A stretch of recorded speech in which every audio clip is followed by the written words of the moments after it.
Welcome to Melt. I'm Suresh Venkat. The last few months have seen some hectic activity in BFSI marketing. After all, it's traditionally the time to plan investments, future-proof finances, and save on taxes. Standing out amongst the clutter is a challenge, but it's something that insurance company HDFC Life seems to be getting right. The brand continued its educational campaigns with a new 10-part web series and also ran several performance campaigns to gain traction. To find out more, we are in conversation today with Vishal Subharwal, Chief Marketing Officer and Group Head Strategy at HDFC Life. What does it take to market life insurance today? Let's find out as we get ready to melt with Vishal Subharwal. Vishal Subharwal of HDFC Life, welcome to Melt. Now, Vishal, first question for you. It's been said that a shampoo brand actually sells self-confidence, a car brand sells freedom, adventure. What does a life insurance brand actually sell? Yeah, so the fundamental premise of a life insurance brand is trust. So if you were to ask me, what does a life insurance brand offer? It is trust. Insurance is, as they say, and they've been saying it for a couple of centuries at least, insurance is a business of utmost good faith.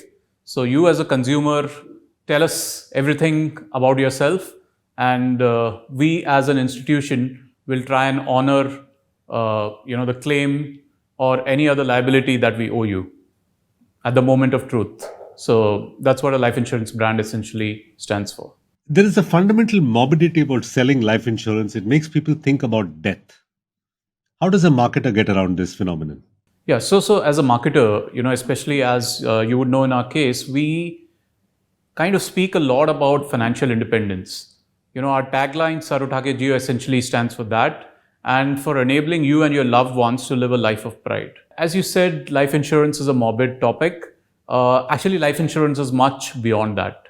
It kind of helps you achieve multiple life goals and protect you against various kinds of risks. Now, these risks could be mortality risks or morbidity risks, as you referred to, which is, the risk of dying early or the risk of, falling sick and therefore the expenses associated with that. But there are other issues that you can try and hedge with a life insurance instrument. For example, interest rate risks, right? We know we live in a volatile economic world where interest rates move up and down. However, if you want to lock in an interest rate in an uncertain world where you are looking for guaranteed returns for certain life goals, a life insurance product comes in very handy. Also, there is this concept of longevity risk. So we are all living longer because of the progress that science is making, especially medical science. And that means that, we will live significantly longer beyond our working years. So we need to ensure that longevity risk is also managed, and life insurance products then try and act as vehicles for that as well. Vishal, how much of your marketing is directed towards selling a product and versus educating the customer about what insurance is and what the product actually is or the category actually is? So purely from a marketing perspective, the bulk of the spend is towards educating consumers about the need for life insurance. India is fundamentally a very underpenetrated country, so we are largely in the education mode even today. Now, this education could be at a category level or at an industry level. Let's say to start with, life insurance as a company, as an institution, is one element of education.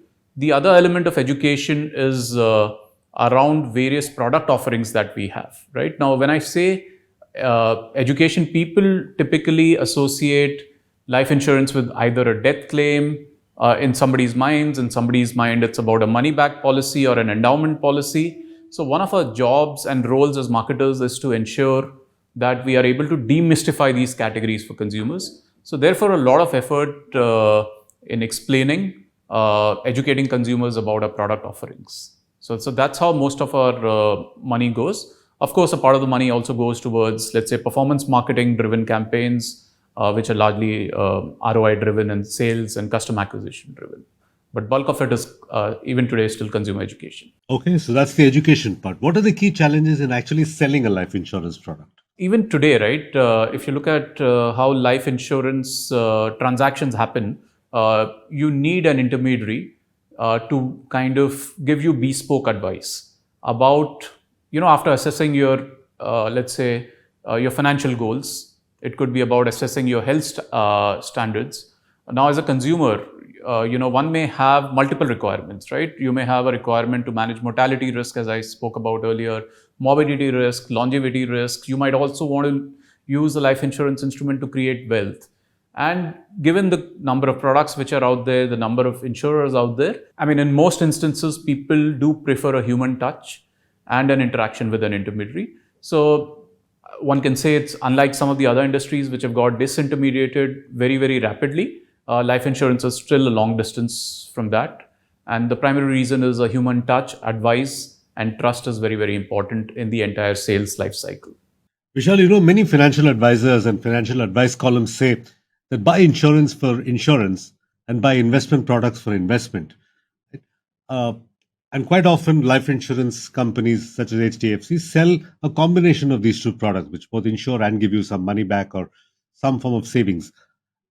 Isn't this contradictory advice? Financial advisors on one side saying buy insurance just for pure insurance sake, don't link it to any sort of savings or growth or investment products.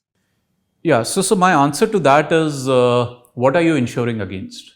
I'll again come back to what your life goals are. Now, we know that we live in an uncertain economic world, whereas you might have certain fixed goals. Now, the certain fixed goals could be about your personal wealth creation opportunities. It could be about, let's say, your children's education, right? So, for example, you know that you want to send your child to a business school or medical college or an Ivy League college abroad after X number of years.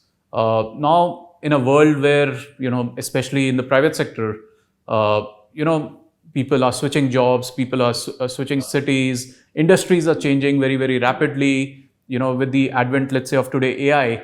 Yesterday there was a report which said that a certain number of jobs will get eliminated. So how do you plan for, now, sir, your expenses are certain, right? For, let's say, a child's education spend is going to happen, right? Even if the marriage spend may not happen, but definitely the education spend is going to happen, and you as a parent have to take care of it, right?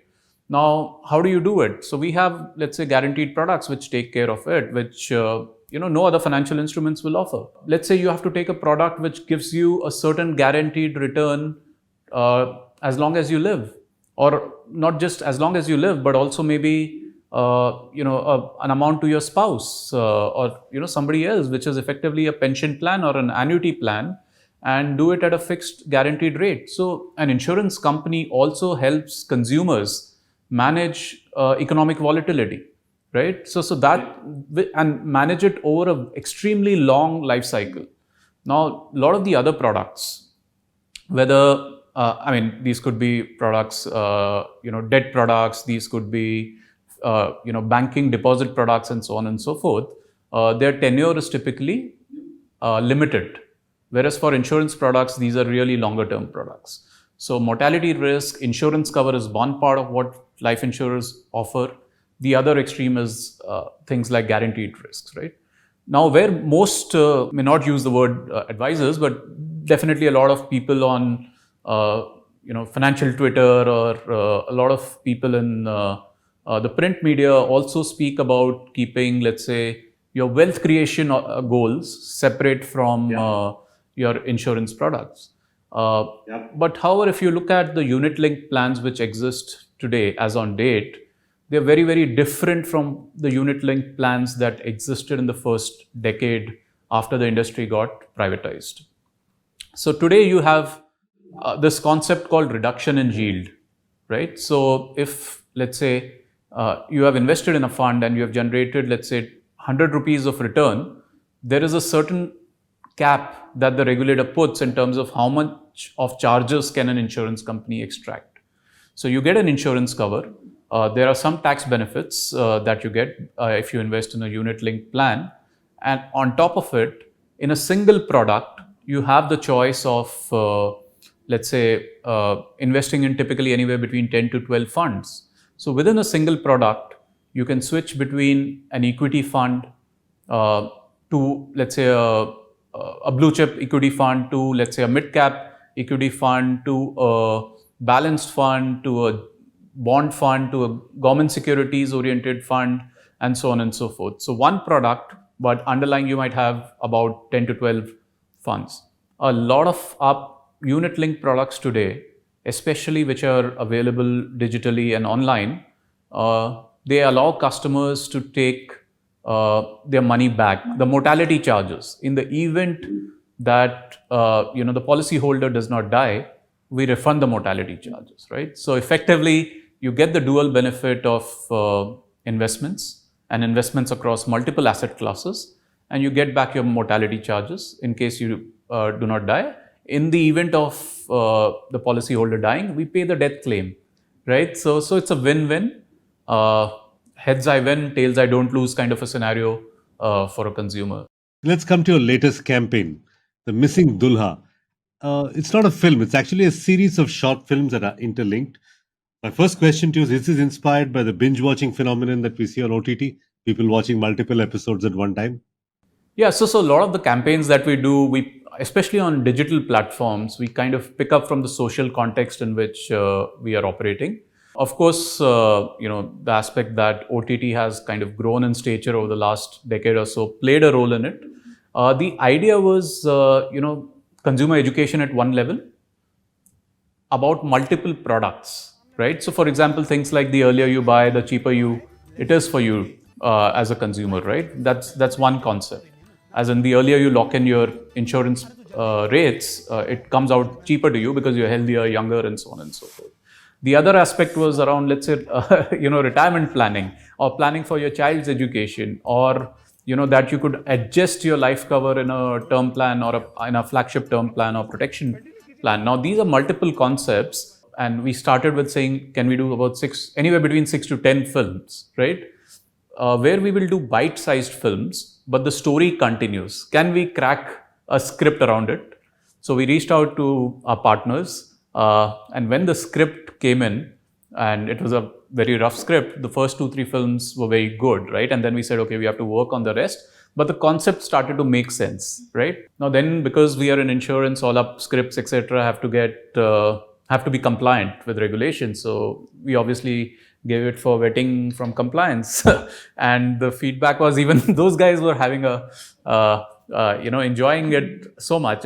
Probably they said it's probably the funniest script that they have read. So we said, okay, now this is like making absolute sense. So then we said, okay, now these are bite-sized films. We stitched the story together. More importantly for us was, if we were to kind of release a single film, it would have been a 4-minute film. Very difficult to ensure consumer attention in today's day and age over 4 minutes. And even if we were to do it, we would be consuming a lot of media, paid media, so as to speak. Then we said, okay, if the film is that good, let's release it in a bite-sized manner, typically 20 to 30 second films, each one of them ending with a cliffhanger, which ensures that the consumer is interested in automatically going out and searching for the next film and the third film and so on and so forth. Would this be a digital-only campaign? Yeah, absolutely. It's meant for the digital media. Digital-only campaign is precisely what it is. I think a couple of reasons. One, we were experimenting with the format itself.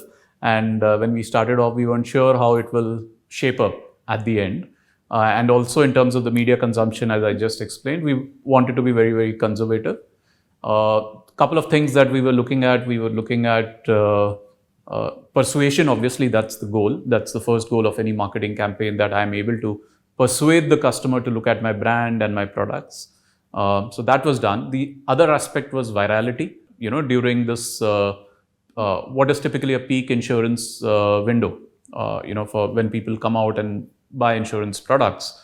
So that was the second aspect. And whether it's through our distribution partners, through people, communication experts who have written a blog on how this campaign came out, and they did a write-up on it. So we achieved a bit of both in terms of consumer persuasion and virality with this. That was the reason it was a purely digital campaign. So Vishal, you mentioned about the Feb-March seasonality for insurance purchases. How does a marketer keep an insurance brand alive and sort of relevant and top of consumers' mind for the rest of the outside of this season? Yeah, so what we do purely from a marketing perspective is run what we call an always-on campaign. Typically, digital is always on. Now, these could be through brand-driven campaigns. It could be through social media engagements. So that's what we do primarily on digital platforms. We are also very active as far as channel marketing is concerned with a lot of our distribution partners. So physically, we are present, vis-a-vis our branches, vis-a-vis our partner branches, and the huge distribution workforce that we have, right? So they also kind of act as a force multiplier for all the marketing material that we create. In terms of the mass media campaigns, is what you would think there's a bit of seasonality, right? So we typically do a campaign towards the end of quarter one or quarter two. There's a product campaign typically which will come out around Diwali, and then there's one large brand campaign which comes out typically mid-January. So that's how we operate in terms of mass media campaigns, keeping in mind the nature of the business and everything else that goes with it. One thing that's remained consistent, Vishal, are your signature brand assets. The tagline Sarutake Jio and the jingle. How important are these two to the HDFC Life brand? No, fundamentally, it's the core of what we do, right? In the marketing team, and also HDFC Life as an organization, we stand for Sarutake Jio. And whether it's the jingle, whether it is the tagline, right? A lot of consumers identify with us, right? We are one of those rare financial services brands where people remember the tagline, right? With warmth and affection as well. Yeah. Yes. So I think that works very well to us. Now there could be multiple facets of Sarutake Jio. So for example, we could have campaigns around pride, right? Living a life of pride. Also, one manifestation of Sarutake Jio is bounce back.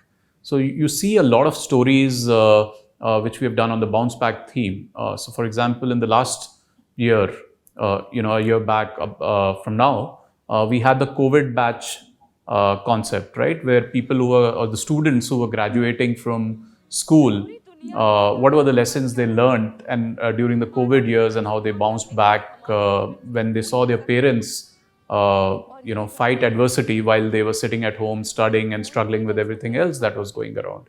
Or we have had multiple stories before that on bounce back in the past as well, right? So a bit of pride, bounce back, the fighting spirit, financial independence, a mix of all this is what Sarutake Jio stands. Also, we are a corporate brand, right, with a certain ethos, with a level of governance standards which is probably unique, in the Indian corporate sector, so as to speak. So, Sarutake Jio essentially fits in very well with all of this. Okay, the film is clever, it's funny, it's got cliffhangers. I agree with all of that. Yet it's Hindi and set in a Hindi milieu. How does this campaign work in South India, for instance, or the Northeast, for instance?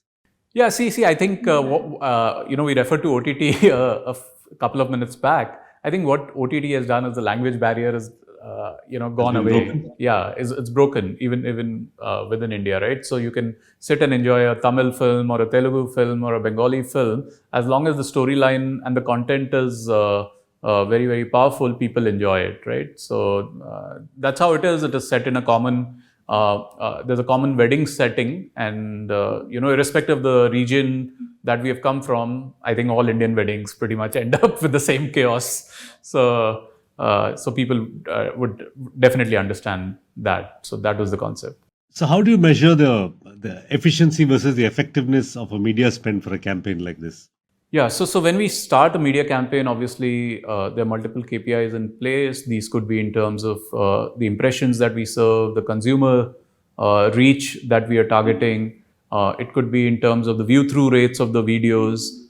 It would be in terms of, let's say the website traffic that it gets generated.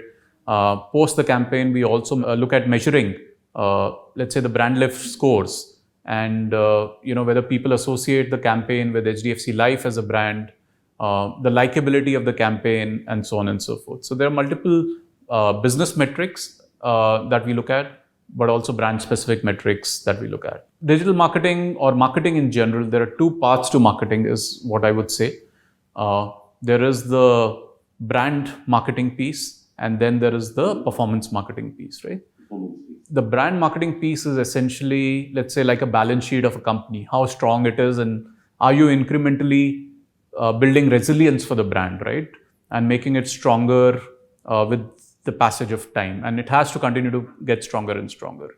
Whereas performance marketing, ROIs, is more ROI driven, more in the moment driven. You're tracking, in terms of leads generated and so on and so forth, right? Since the Dula campaign was typically a brand campaign, we're looking at more reach, awareness, consideration. And also, as I said, how much of the conversation that we are able to have with the consumers is organic driven versus how much of it is through paid media. So that's a metric which is very important for us here. Vishal, what role does traditional TV and print play in building both brand and in driving sales? Yeah, so I think for specific objectives, right, which are let's say strategic in nature. So TV and print is very, very critical for us. As I said right at the start, India is an underpenetrated market.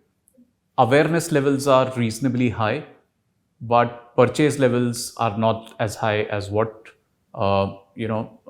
let's say society at large should have, right? So the protection gap in India, for example, is as large as 83%. So if an average Indian needs 100 rupees of cover, we probably have only 17 rupees of life insurance covered today. So we will continue to work on educating consumers, and TV and print both have a role in that. TV in terms of communication, print more in terms of building recall about the brand and the products. So that's how I would say TV and print come in. And insurance brokers are going to remain, right? This business is not going to get disintermediated easily. Yeah, I think I was asked that question a few years back as well. And I said in life insurance, nobody has been able to crack the model globally. In general insurance, because you have over-the-counter products, let's say an auto insurance or a health insurance products, which you're buying are typically over-the-counter. And they're commodities, you can easily compare those. It's easier for an end consumer to understand these products and buy them. Life insurance definitely needs advice. So whether it is an individual agent, whether it is a bank relationship manager who approaches you, or whether it's a broker, the role of the intermediary is going to remain. Of course, beyond the intermediary, a lot of people come to our digital assets like the website, either for discovery of the product or for confirming what they have been told by the agent is correct or not, right? Now, obviously, the decision to buy stays with the consumer, but it's a mix of both digital and physical, which is working today. And even when the agent approaches you, right, he no longer is coming with a pen and paper to you. The agent is coming with everything which is digitally enabled, be it the proposal form, be it the KYC requirements, taking the premium payment, everything is pretty much digital today. Okay, Vishal, thank you for talking to us on Melt. Thank you so much, Suresh, for having me on the show. And with that, it's a wrap on this episode. You can follow Melt on social media. The handle is Ready to Melt, or simply log on to readytomelt.com. If you'd like to follow me, I'm @Suvenk on Twitter. Till next week, goodbye and thanks for watching.